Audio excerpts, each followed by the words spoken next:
Class 11 lecture first जो हम लोग पढ़ रहे थे लोकोमोशन एंड मूवमेंट, उसको अभी हम फिर से कंटिन्यू कर रहे हैं। अब देखिए हम लोग पढ़ रहे थे मसल के बारे में, तो हम लोग लिखेंगे मसल सेल। एक मसल का जो सेल होगा वो कहलाएगा myocyte cell.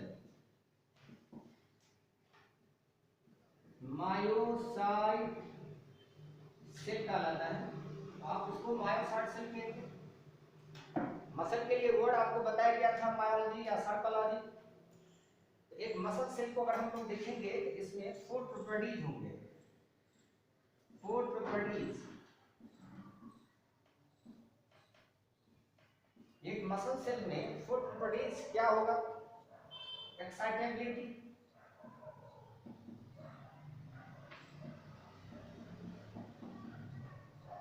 Muscle cell excitable होते हैं, नर्व सप्लाई के कारण वो एक्साइट होता है। Extensibility,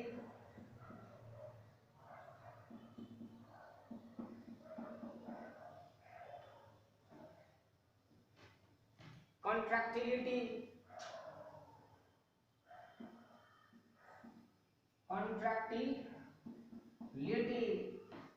and elasticity.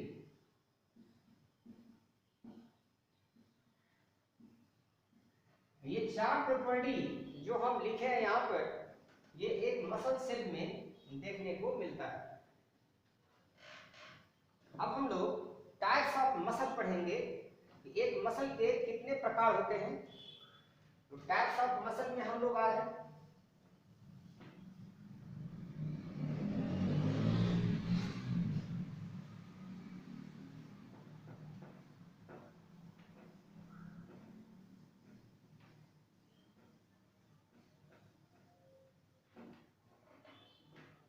तो मसल को डिवाइड कर रहे हैं।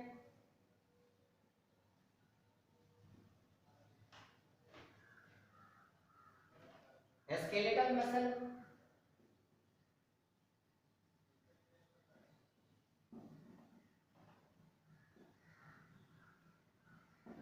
और स्ट्रैप मसल,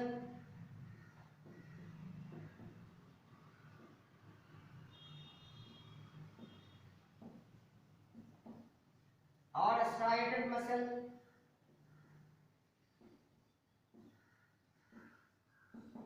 और वॉलेंट्री मसल,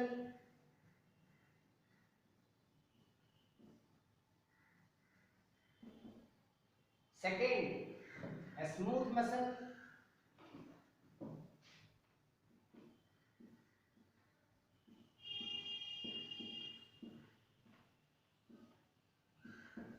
और अनस्ट्रैप्ड मसल,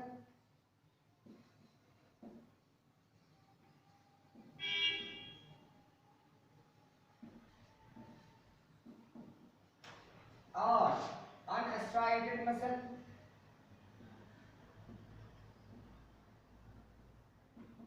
और विसरल मसल। आपके एनसीईआरटी बुक में विसरल वर्ड दिया हुआ है। विसराल्स इंटरनल ऑर्गन्स में ये मसल होते हैं, जैसे आपके पूरे एलिमेंट्री कैनाल में, स्टमक, इंटेस्टाइन में, यूट्रस में, यूरिनरी ब्लैडर में, इसलिए आप इसको क्या कहेंगे? Visceral muscle. Last is cardiac muscle. Cardia जो वर्ड है हार्ट के लिए होता है। ये मसल कार्डियक मसल होगा जो स्पेशलाइज्ड है, सिर्फ हार्ट के वॉल में होंगे, कार्डियक मसल। अब ये 3 टाइप्स ऑफ मसल्स हमारे बॉडी में हैं। हम आपको बताए थे कि ह्यूमन बॉडी में अप्रॉक्स 600 मसल्स होते हैं, जिसको कैटेगराइज किया गया है 3 टाइप्स में। अब बारी बारी से हम लोग इसके बारे में पढ़ेंगे, क्यों इसके इतने सारे नाम दिए गए हैं, इसकी भी जानकारी लेंगे।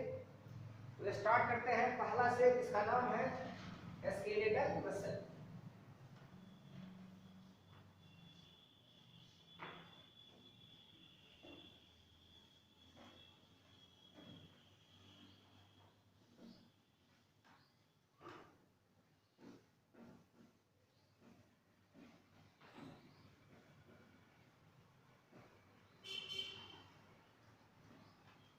अब इसको हम स्केलेटल मसल लिखिए शॉर्ट में, स्केलेटल मसल।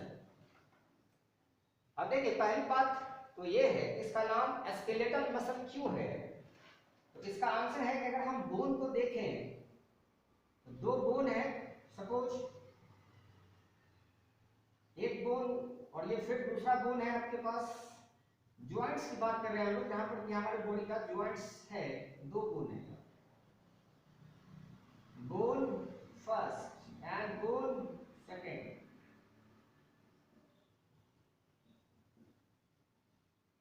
इस दोनों बोन के ऊपर में एक मेम्ब्रेन स्पेशल लगा रहता है जिसको आप कहते हैं साइनोवियल मेम्ब्रेन। ये मेम्ब्रेन जो हम बाहर से लगा के दिखला रहे हैं आपको, वो क्या है, साइनोवियल मेम्ब्रेन है। इसके बीच में फ्लूइड होते हैं, साइनोवियल फ्लूइड। स्पेस का नाम होगा साइनोवियल कैविटी, जिस कैविटी में ये फ्लूइड दिखला रहे हैं डॉट डॉट करके। ये मेम्ब्रेन है दोनों, साइनोवियल मेम्ब्रेन, बीच में है फ्लूइड, और ये बोन बोन एक दूसरे से अटैच्ड है, और इसको कहते हैं आप लिगामेंट। तो याद रखेंगे कि लिगामेंट जो होगा ये एक कनेक्टिव टिश्यू है। लिगामेंट एक क्या है, कनेक्टिव टिश्यू है जो दो बॉडी पार्ट्स यानी दो बोन को यहां पर कनेक्ट कर रहा है। तो हम लिगामेंट के बारे में बोलेंगे, लिगामेंट और connective tissue that connect bone to bone. Bone को बोन से जोड़ने का काम लिगामेंट करता है। एक इंपॉर्टेंट क्वेश्चन हो गया, बॉडी पार्ट्स को कोई भी कनेक्ट करे वो कनेक्टिव टिश्यू होगा। तो कनेक्शन का प्रॉपर्टी कनेक्टिव टिश्यू का प्रॉपर्टी होता है। अब हम पढ़ रहे हैं स्केलेटल मसल। अब सोचिए एक मसल आपके थाई से आपके लोअर लेग की तरफ जा रहा है, तो यहां से एक मसल यहां तक अगर गया तो मसल बोन से जुड़े रहते हैं टेंडन के द्वारा। तो यहाँ टेंडन होगा, यहाँ पर भी आप टेंडन दिखला सकते हैं, टेंडन होगा। और यहाँ से ओरिजिन है तो ये ओरिजिन होगा, और यहाँ आकर के अगर ये अटैच हो रहा है तो ये इंसर्शन होगा। अब टेंडन क्या है, so tendon is important. Tendon is a connective tissue that connect muscle to bone, I mean skeletal muscle to bone. ये आप आंसर कर सकते हैं, connect skeletal muscle to bone. Skeletal muscle को बोन से कनेक्ट करने का काम टेंडन करता है। तो क्वेश्चन, ये मसल जो आप देख रहे हैं यहाँ, ये कहलाएगा स्केलेटल मसल, क्योंकि ये बोन से अटैच्ड है, इसलिए नाम क्या होगा, स्केलेटल मसल। इसमें स्ट्राइप पट्टी होगी, ऐसे ऐसे स्ट्राइप नजर आएगा, इसलिए नाम होगा स्ट्राइएटेड। या आप इसको कहेंगे स्ट्राइप या स्ट्राइएटेड नाम देंगे इसका। और ये मसल स्केलेटल मसल हो गया। न्यूक्लियस इस मसल सेल में किनारे से होते हैं, पेरिफेरल होते हैं, बहुत सारे न्यूक्लियस होते हैं, इसलिए आप इसको बोलते हैं मल्टी न्यूक्लिएटेड या बोलते हैं सिनसाइडियल। एनिमल सेल जब मल्टी न्यूक्लिएटेड हो जाते हैं तो हम लोग नाम देते हैं सिनसाइडियल। तो सिनसाइडियल नाम दिया गया है। अब इसके डिटेल्स को हम लोग जरा जानकारी लें। पहला क्या देखा आपने, प्रॉपर्टी, क्यों कहेंगे स्केलेटल मसल, कैसा शेप होगा इसका। तो स्केलेटल मसल का प्रॉपर्टी हम देख रहे हैं, first point cylindrical in shape,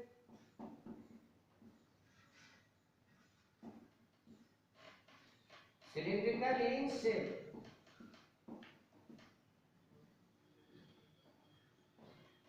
second, attached with bone by tendon, bone से अटैच्ड है इसके द्वारा, attached with bone by tendon.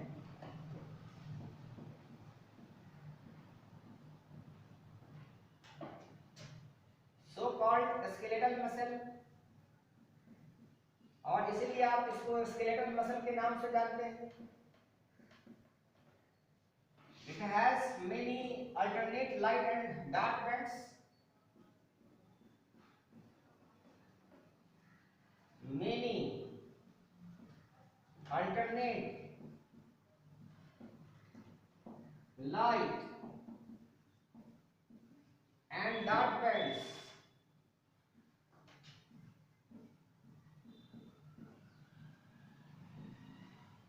so called striated or strap, so called strapped or striated।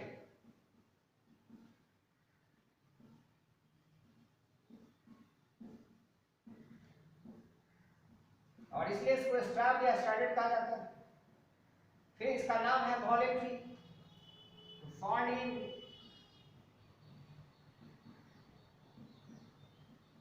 those body parts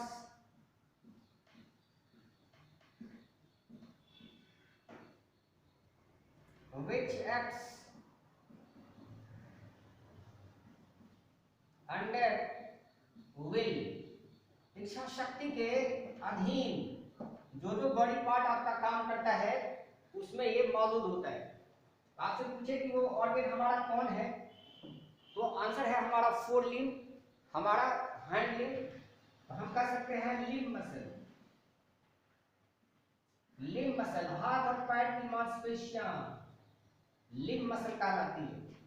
हमारे जो दोनों arms हैं, four arms and leg जो हमारा है वो क्या कहलाएगा, लिम्ब मसल। इसमें जो हमारी मांसपेशियां हैं जिसको इच्छा के अनुकूल हम मोड़ लेते हैं, चलते हैं, कोई काम करते हैं, पकड़ते हैं किसी चीज को, तो ये हमारे इच्छा के अनुकूल काम करता है। विल मींस इच्छा के अंदर, इच्छा के अंतर्गत काम करता है, इसलिए नाम क्या है, वॉलेंट्री लिखा हुआ है। आप ऑलरेडी पहले से स्केलेटल मसल का जो नाम लिखे हैं उसमें स्ट्रैप, स्ट्राइएटेड, वॉलेंट्री नाम लिखे, ये लिम्ब मसल आ जाए। दूसरा देखिए, अपने टंग को आप मूव कराते हैं तो आंसर क्या आ जाएगा, टंग मसल। नेक मसल, आपके गर्दन में जो मांसपेशियां, अपने गर्दन को आप घुमा लेते हैं। बैक, पीठ को आप क्या कहते हैं, घुमा लेते हैं, दाएं बाएं मोड़ लेते हैं, तो क्या हो गया, आई बॉल को घुमाते हैं, तो आई बॉल मसल जो आपका है वो कैसा मसल होगा, वॉलेंट्री मसल कहलाएगा। आईलिड को आप बंद कर लेते हैं तो आईलिड मसल हो जाएगा।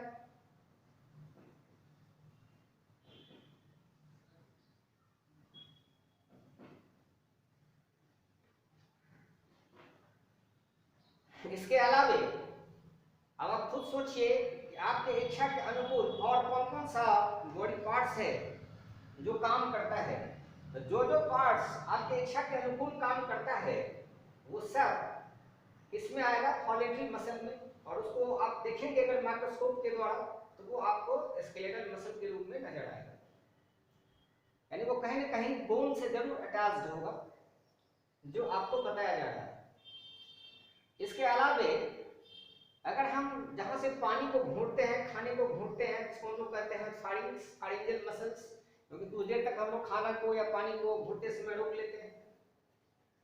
एनस के पास जो ओपनिंग है एनस का, जहां एक्सटर्नल स्फिंक्टर है एनस का, आप फीकल मैटर को डिस्चार्ज होने से रोक लेते हैं कुछ देर के लिए।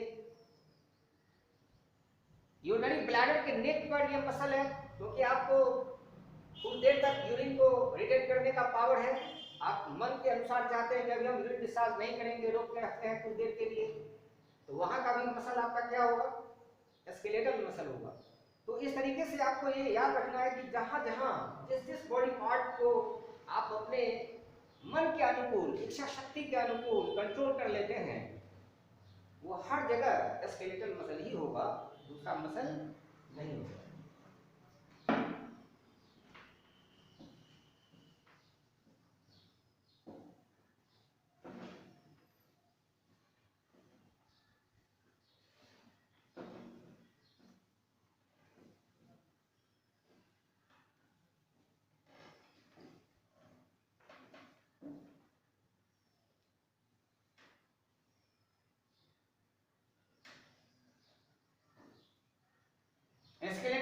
सेल को अगर आप देखिए, तो अगर आप देखते हैं स्केलेटल मसल सेल को, तो आपको क्या मिलेगा? स्केलेटल मसल सेल पर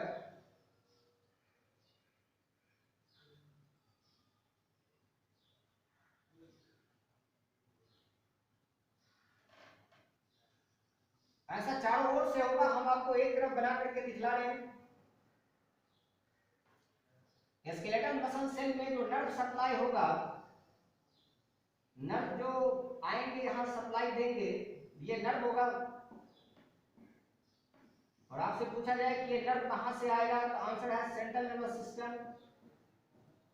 और सेंट्रल नर्वस सिस्टम का मतलब होता है ब्रेन एंड स्पाइनल कॉर्ड से आएगा। और ये मेम्ब्रेन है मसल सेल का, स्केलेटल मसल का सेल हम आपको दिखला रहे हैं। स्केलेटल मसल सेल में क्या होगा? स्केलेटल मसल सेल के लिए हम लोग बात कर रहे हैं। तो स्केलेटल मसल सेल का जो मेम्ब्रेन होगा, क्योंकि आप जानते हैं कि एक सेल का जो सेल मेम्ब्रेन होगा वो मसल सेल का मेम्ब्रेन होगा, सेल मेम्ब्रेन या प्लाज्मा मेम्ब्रेन। तो आप इसको कहेंगे सार्कोलेमा। सार्को वर्ड हम आपको बताए थे मसल के लिए आता है, सार्कोलॉजी या मायोलॉजी, ये सार्कोलेमा वर्ड आएगा। तो सार्कोलेमा क्या होगा? सेल मेम्ब्रेन का नाम होगा। और आप देख रहे हैं कि ये सार्कोलेमा यानी मसल सेल का मेम्ब्रेन नर्व के कांटेक्ट में चला गया, इसलिए इस जंक्शन का नाम हो जाएगा न्यूरोमस्कुलर जंक्शन। Neuromuscular junction. अब सीएनएस यानी ब्रेन या स्पाइनल कॉर्ड का नर्व आकर के यहाँ पर जंक्शन बनाएगा, नर्व और मसल एक दूसरे के कांटेक्ट में आएंगे, इनडायरेक्ट कांटेक्ट एक केमिकल के द्वारा। और ये केमिकल जो यहाँ रिलीज होगा नर्व के द्वारा इस मसल सेल को एक्साइट करने के लिए, क्योंकि आपको भी हम बताए थे कि मसल सेल का क्या है प्रॉपर्टी? एक्साइटेबिलिटी। और वो कौन करेगा? नर्व जो आएंगे सीएनएस सेंट्रल नर्वस सिस्टम यानी ब्रेन या स्पाइनल कॉर्ड से। और जो केमिकल के द्वारा ये इस मेम्ब्रेन को एक्साइट करेगा वो होगा एसिटाइलकोलिन।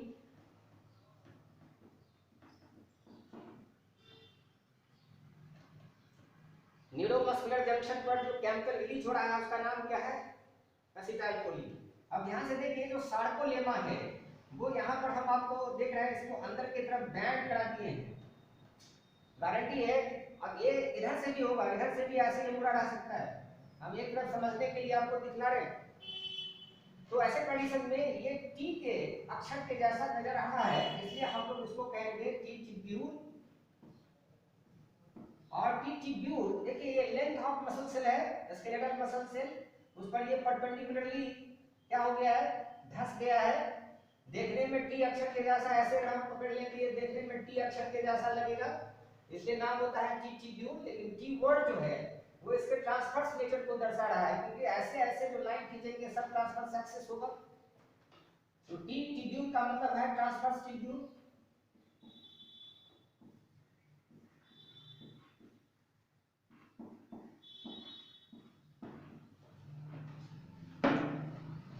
और आप सोचिए अंदर में क्या होगा? साइटोप्लाज्म होगा। मसल सेल में अंदर में क्या होगा? क्या आंसर होगा? साइटोप्लाज्म। मसल सेल में जो साइटोप्लाज्म होंगे आप उसको कहेंगे सार्कोप्लाज्म।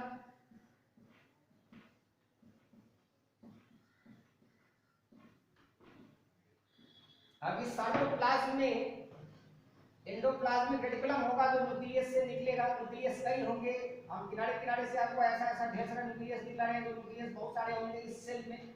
स्केलेटल मसल सेल में ढेर सारे न्यूक्लियस जब होंगे तो आप इसको कहेंगे मल्टी न्यूक्लिएट।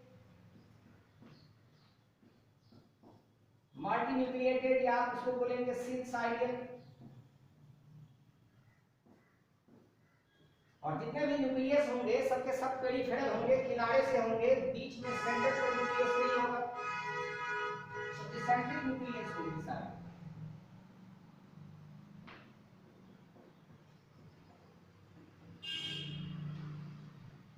अब ध्यान से देखिए, इससे जो एंडोप्लाज्मिक रेटिकुलम निकलेगा वो एंडोप्लाज्मिक रेटिकुलम, इस न्यूक्लियस से क्या निकलेंगे, एंडोप्लाज्मिक रेटिकुलम, और एंडोप्लाज्मिक रेटिकुलम ऐसे ऐसे ट्यूब्यूल के रूप में यहाँ पर नजर आएगा।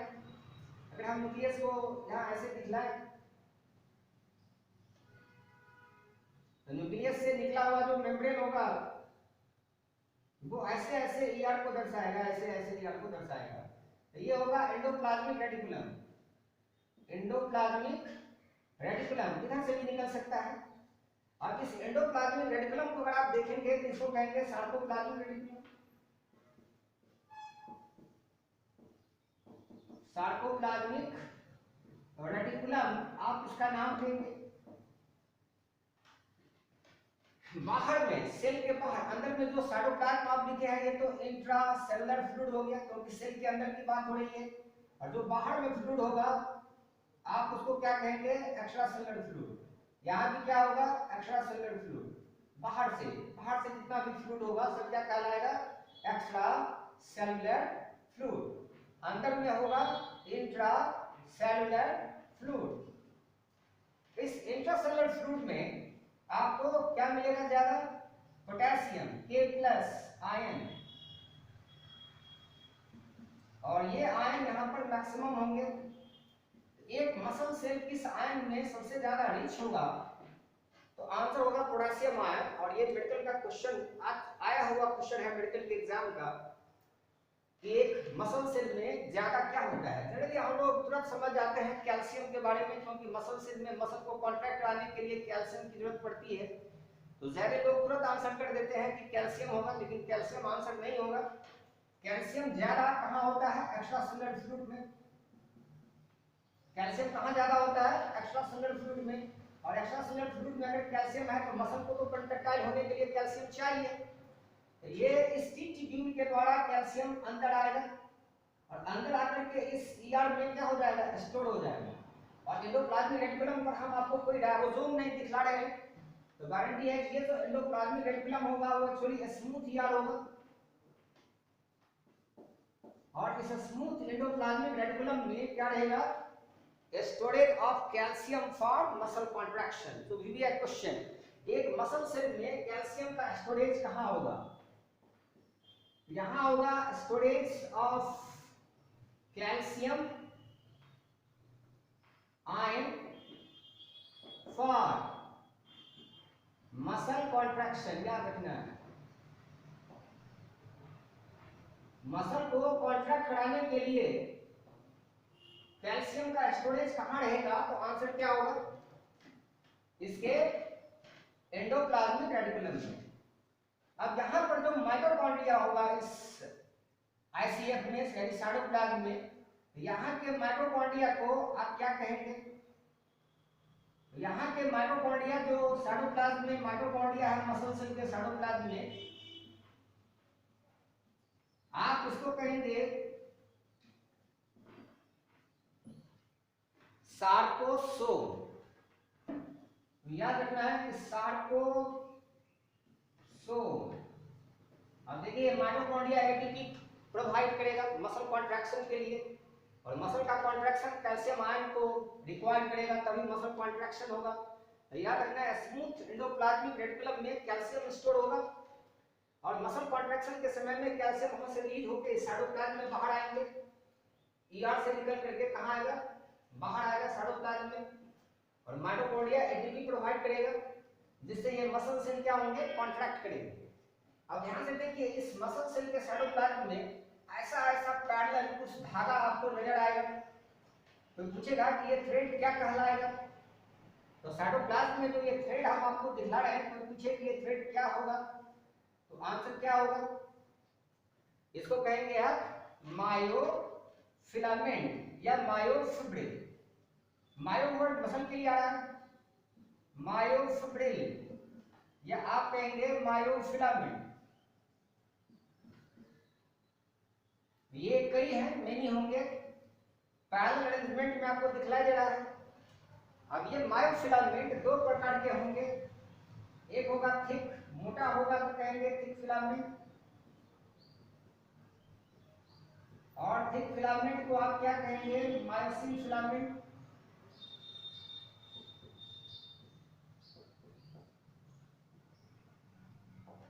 और कुछ थीन फिलामेंट होंगे, कुछ पतले फिलामेंट होंगे, और थीन फिलामेंट को आप कहेंगे एक्टिन फिलामेंट। अब ये एक्टिन फिलामेंट थीन फिलामेंट के रूप में यहां पर आपको मिलेगा। तो याद रखना है कि मसल सेल में एक्टिन और मायोसिन के फिलामेंट आपको मिलेंगे। मसल सेल में क्या मिलेगा आपको? एक्टिन एंड मायोसिन फिलामेंट मिलेंगे। और ये जो थीन फिलामेंट है, एक्टिन फिलामेंट, इसके साथ कुछ रेगुलेटरी प्रोटीन्स भी आपको मिलेंगे, जो आगे हम लोग देखेंगे। डायग्राम को एक बार फिर से हम आपको समझाने जा रहे हैं। स्केलेटल मसल सेल में सेंट्रल नर्वस सिस्टम, ब्रेन या स्पाइनल कॉर्ड से नर्व आकर के जंक्शन बनाता है, जहां पर कि नर्व और मसल मिलेंगे एक दूसरे से एक केमिकल सब्सटेंस स्टाइकोलिन के द्वारा। आप उसको कहेंगे न्यूरोमस्कुलर जंक्शन। जब मसल को कॉन्ट्रैक्ट करना होगा तो नर्व सिग्नल देगा केमिकल छोड़ के, जिसका नाम है एसिटाइलकोलिन, और एसिटाइलकोलिन के रिलीज होते ही मसल एक्साइटेड हो जाएगा। इसमें एक्शन पोटेंशियल डेवलप होना शुरू होगा काम करने के लिए।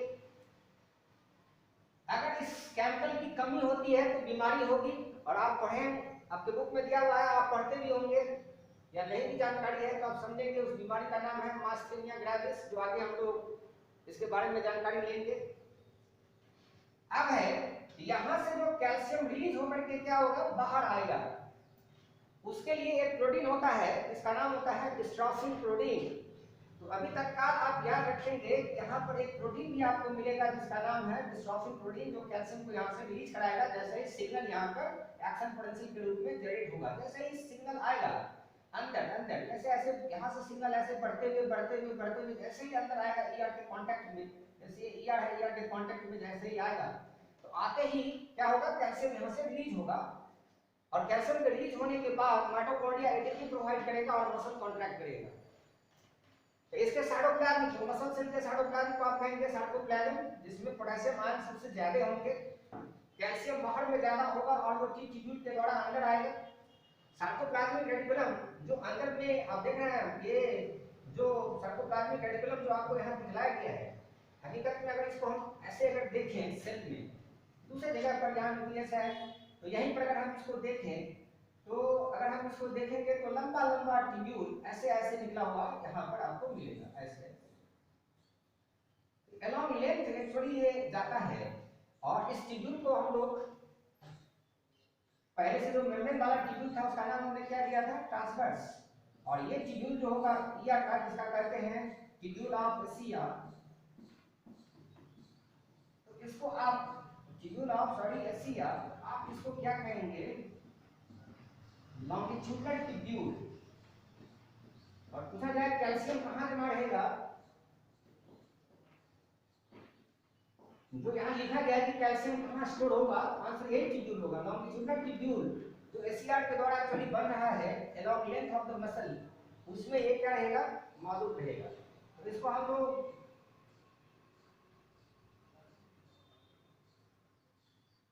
ऐसे ऐसे देख लें।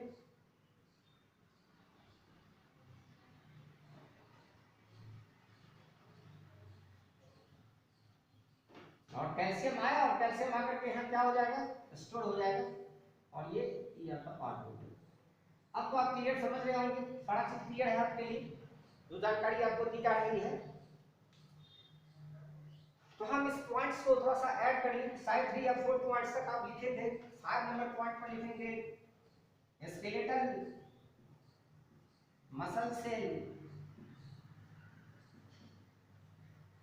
इज सिनसाइडियल और मल्टीन्यूक्लियर। सिनसाइडियल या क्या कहेंगे आप, multinucleate. ACR forms a smooth endoplasmic reticulum forms longitudinal tubule,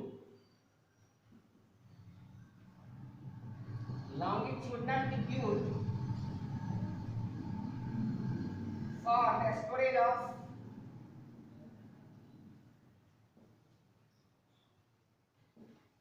calcium ion. Calcium ion को स्टोर करने के लिए ये एसीआर होगा।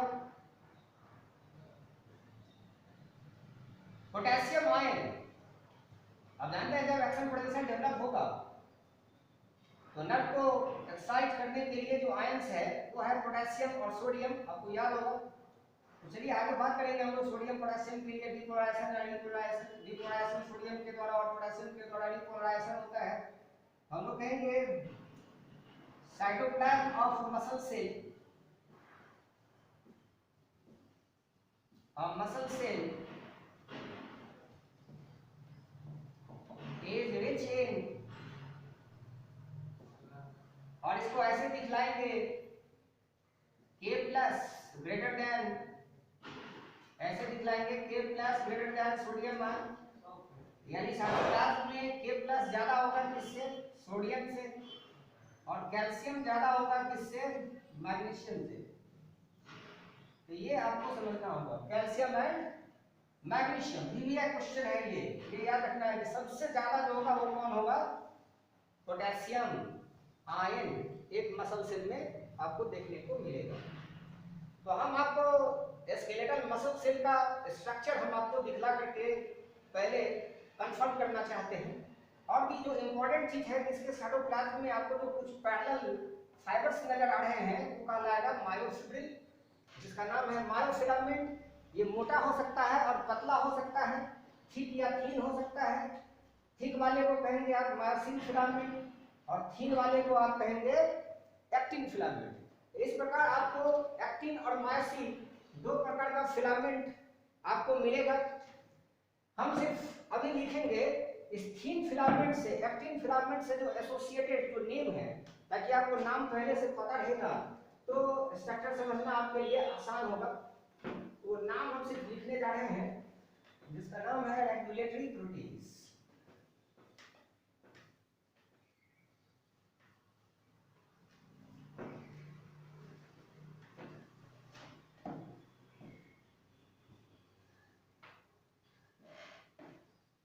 चलिए देख लीजिए, रेगुलेटरी प्रोटीन्स, रेगुलेटरी प्रोटीन्स ये एसोसिएटेड होते हैं, एसोसिएटेड विथ एक्टिन फिलामेंट और thin filament.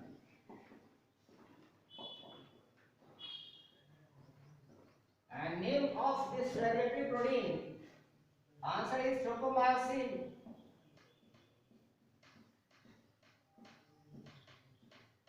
Tropomyosin, and second is